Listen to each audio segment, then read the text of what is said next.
away without having a plan because I couldn't do it anymore. I don't recommend people do that. Oh, wait, you know what? Let me turn off my phone. Wow. Okay. And your name is pronounced Alaina, That not is. Alana, Right. not Alaina. Right? Aliana, no. None of that.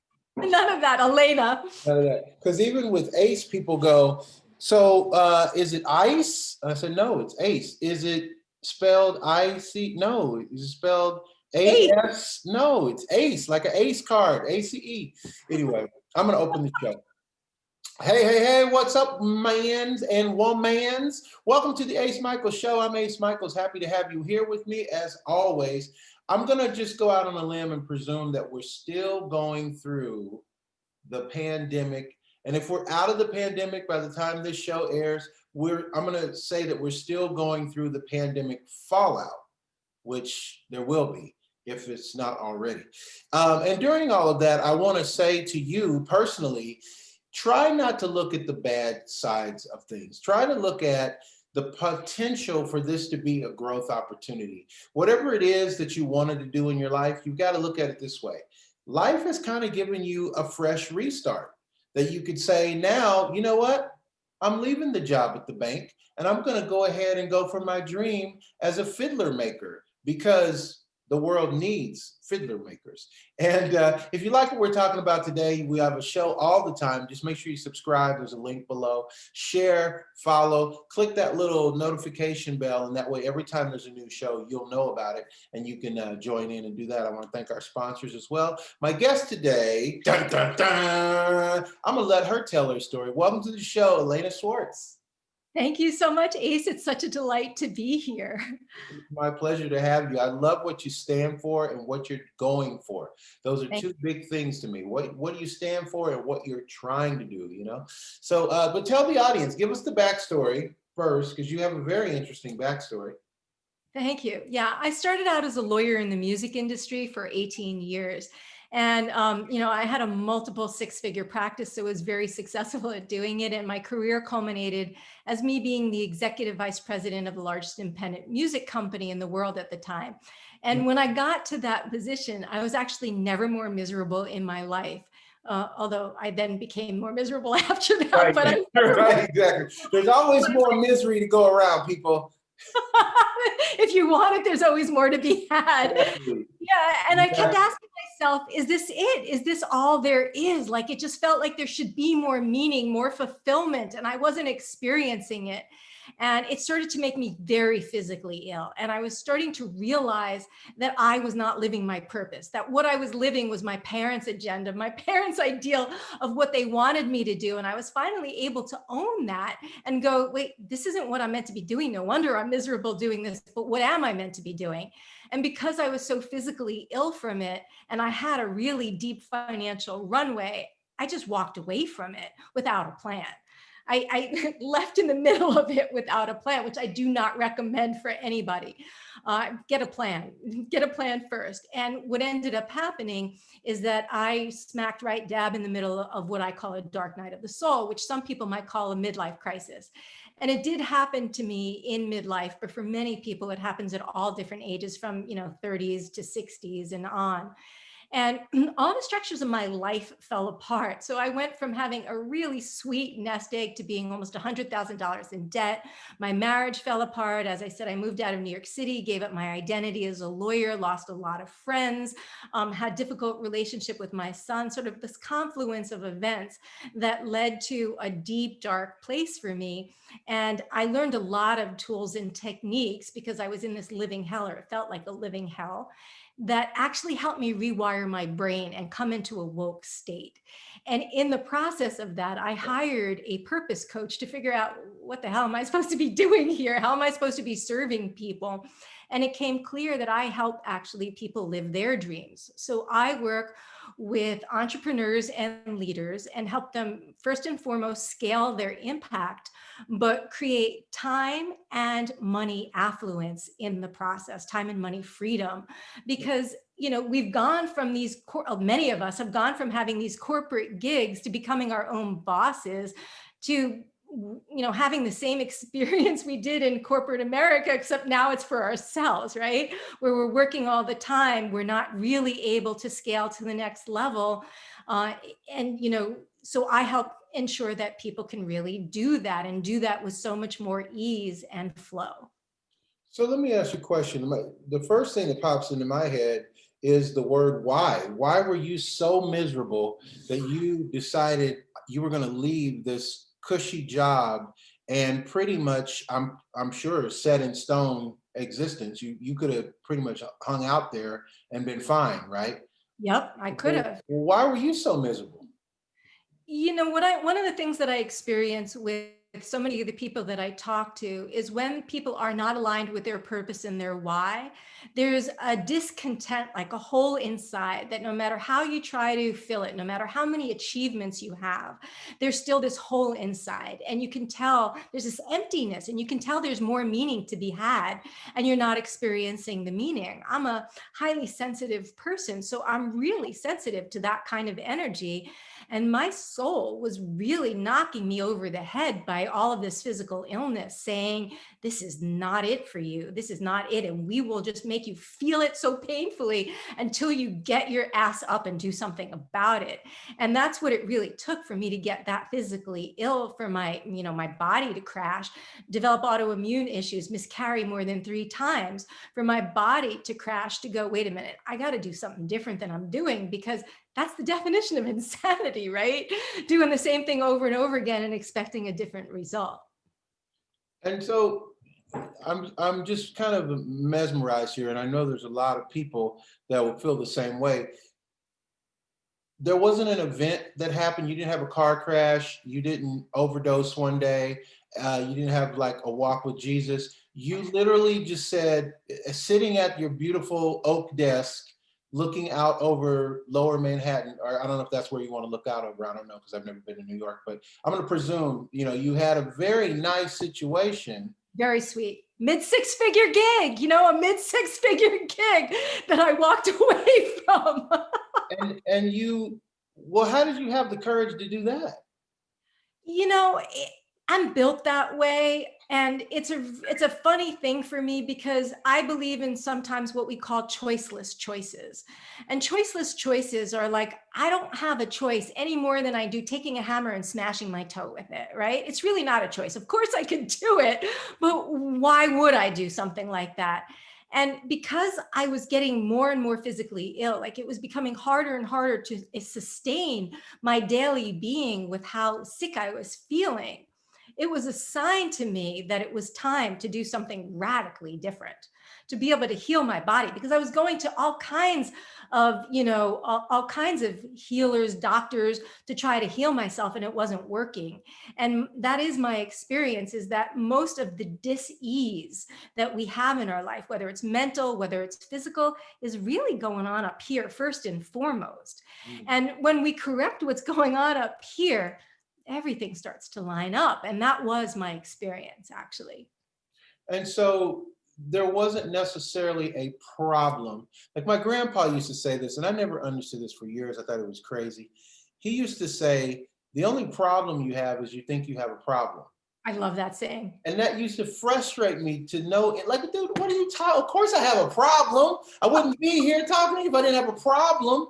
But as I got older, I come to understand that he was right. And I mean, sometimes it's just that simple. If you can get out of your head long enough to stop bashing yourself, stop saying, well, I lost that damn job. Well, look at me driving this shitty car. Well, look at me. Nobody likes me in my neighborhood. Well, first off, all of those things you just said are your association with your experience. Nobody else has that association. And even if the neighbors did say, we don't like you. Well, guess what? I don't like you either. I mean, really?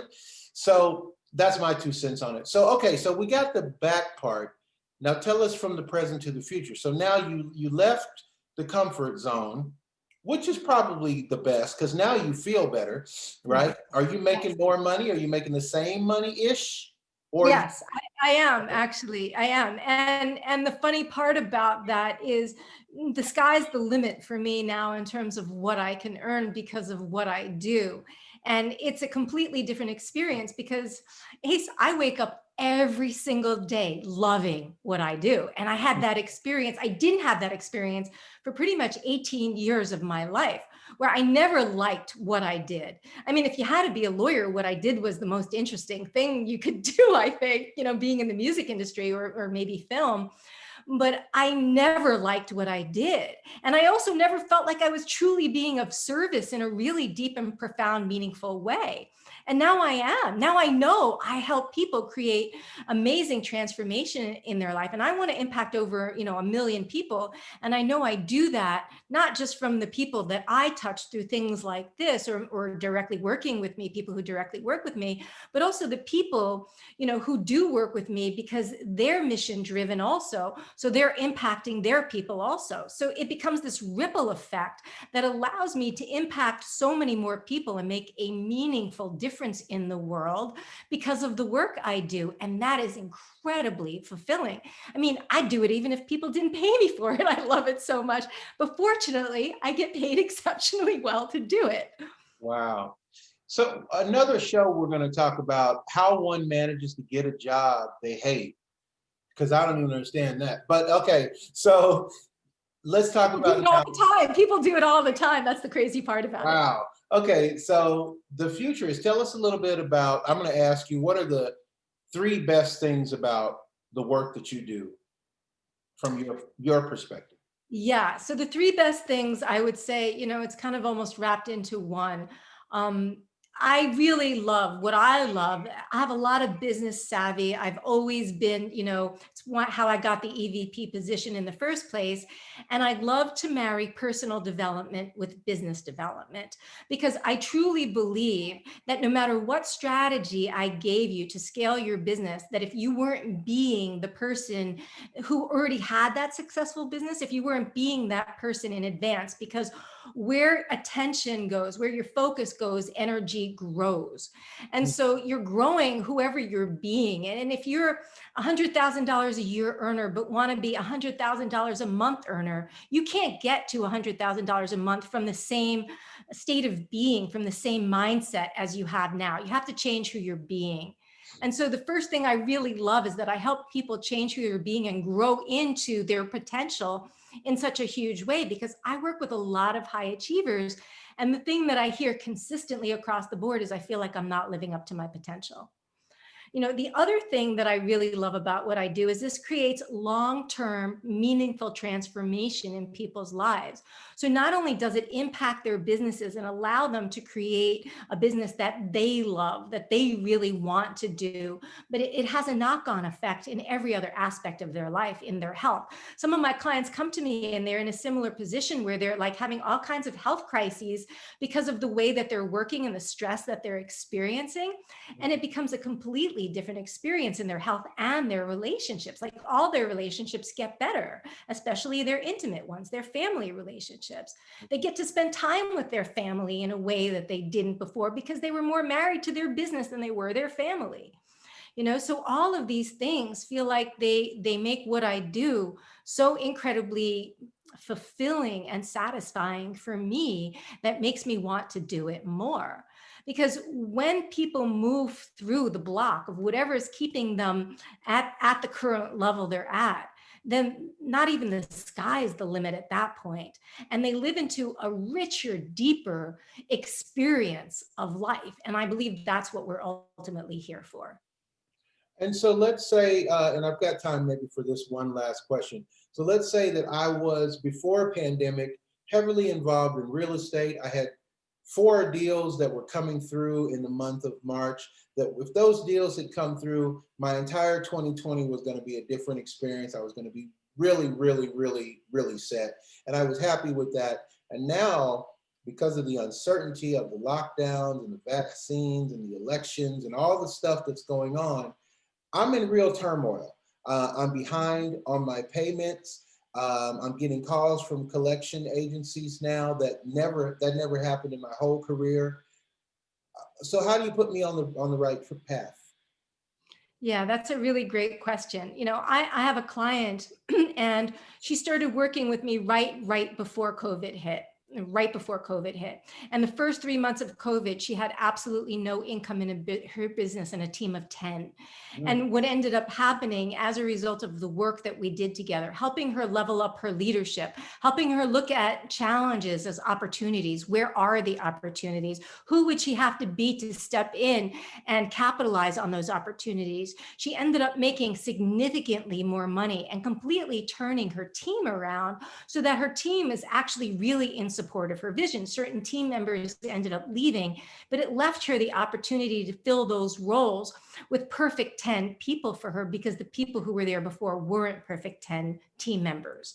So when I look at like that as just one example of being able to take something where she said to me on multiple occasions, and she's still working with me now, and she said to me, Alaina, if I wasn't working with you, I'd be out of business. I'm pretty sure that I would not be in business anymore. And instead, she's having major growth in her business, spending time with her family like she didn't before. Her health, which was like, really sketchy before that, is in a completely different place, all because she'd started doing this work. And this work, as I said, is the marriage of personal development. So growing who you're being, shifting your mindset around, whether it be seeing life as working for you, the universe working for you rather than against you, and understanding that everything that's happening is actually working for you, and understanding how to see how it shows up in your business, so that when your life, which it will, destructures itself, that you see it as a reorganization so that you can actually have what you want rather than your life falling apart. And when she was able to ride that through, she was able to see how it came together in a better way than she couldn't have even imagined it prior to that. And that is my experience with my clients across the board. woo-wee! We got some good church today, people. Okay, I'm fired up. I wish I had the money to be signed up. I'm gonna have to work on that part of it. But Alaina Swartz is real. This is, what we used to call real world problems. People used to say, don't talk to me about how I can make the pie in the sky. I'm dealing with real world problems. I got these kids to feed. I got this money needs to come in. I need real solutions. And I think today we got a little glimpse at some real solutions. So make sure you follow Alaina. Where do we need to go if we want to pleasantly stalk you now? Okay, well, they can go either on my website, which is www.alainaschwartz.com. And you'll put my name down so they'll see the spelling, right? Yes. Okay, or I actually hang out a ton on LinkedIn. So if you just search my name, Alaina Swartz, I post incredibly valuable content. I'm on a lot of podcasts, so I post valuable content there also, and I'm always willing to connect. And I also want to offer your audience, I have two things. I'm offering them 5 free clarity calls, 30-minute clarity calls, no pitch whatsoever, just to look at next steps for you. So if you're a high achiever, if you've got a 6 to 7+ figure business and you're ready to take it to the next level, but you don't have a clue of how to, overcome the plateau, how to work less, I will help you dial in the few next steps for you to take.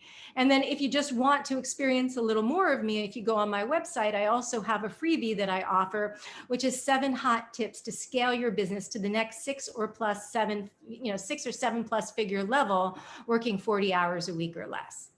You know what? I'm gonna squeeze this in. I don't have that much time, but I'm gonna squeeze this in. You mentioned being a 6-figure plus earner and wanting to take your business to the next level. I want to ask you, is there any fear or any danger in becoming complacent? I've become a 6-figure earner. I'm good. I got a nice house. I got a beautiful wife. We got a dog. Dog's got a bowl. I mean, come on. We're good, right? We don't Right. need to go any higher than this. And what would you say to that? I would say, generally speaking, as human beings, we're meant to expand, just like the universe is always expanding. Everything in the universe is always expanding. And when we don't expand, it's like if we're not growing, we're dying. I really truly believe if we're not growing, that we're dying. And that level of complacency doesn't allow us to grow to our potentiality, to what we can be. I don't know that we ever necessarily reach our potential, but I do believe that we create it in a way that creates an even more fulfilling life. Like, because we're all here. I truly believe we're all here to give our gifts and talents. And more people need you than you actually know. And by playing small, you don't actually help the people that really need you. So my encouragement is to step up next level. It's not about the money. For me, it's not about the money. It's about the impact. It's about really making a difference in the world and knowing that, specifically people need what you have to offer, and you don't serve anybody, including yourself, by not offering it. Woo-wee! We got two really good churches today, people. Oh, I love it. Okay, Alaina Swartz is in the house, Ace Michaels Show. Make sure you follow Alaina. Make sure you follow that advice. And we'll see you on the other side of success with this. I love it. Alaina Swartz, thank you for being my guest today on the Ace Michaels Show. If you guys ever want to be guests on the show, please reach out to us. Let us know that you want to be on the show. We'll get you on the show. And that is what's up. You know what I say at the end? And I still mean it to this day. Live the life you love. Love the life you live. Thank you. Thank you. For just one